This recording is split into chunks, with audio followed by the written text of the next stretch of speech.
Good morning सगळ्यांना. तर एकतर एवढी कडाक्याची थंडी, त्यातनं अजिबात उठावं वाटत नाही, असंच अंथरुणात पडून लोळत राहावं वाटते. पण सकाळी सकाळी उठून माईचं टिफिन पण बनवायचं असतं. लवकर उठले तर मी माझं अगोदर आवरून घेतलं असते. अंघोळ वगैरे झाली होती माझी आणि खूप मला थंडी वाजत होती. तर थोडंसं मॉइश्चरायझर लावून घेतलं, कारण की चेहरा असा खेचल्यासारखा होतो की नाही सकाळी सकाळी. गरम पाणी पिले तोपर्यंत माही उठली होती आणि तिच्यासाठी आंघोळीला पाणी ठेवलं होतं. भेंडीची भाजी बनवून घेतली, शेवया ठेवल्या होत्या तिला नाश्त्यासाठी आणि चपाती एक लाटून घेतली. मस्त इकडे टिफिन भरून घेतलं. शेवया, भेंडीची भाजी, चपाती असं काही आज दिलं होतं माहीला.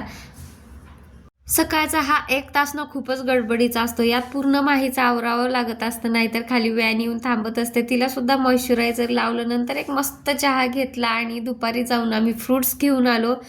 जास्त आणले ना खात नाही म्हणून थोडे थोडेसे आणते, मग 1-2 दिवसात का जाऊन आणणं होईना. संध्याकाळी दोघीला थोडंसं बसवत असते अशी आणि स्वयंपाक आवरून घेत असते. मस्त पुरी भाजीचा बेत झाला होता. व्लॉग आवडलास तर प्लीज ताईंनो लाईक करा, सबस्क्राईब करा. बाय.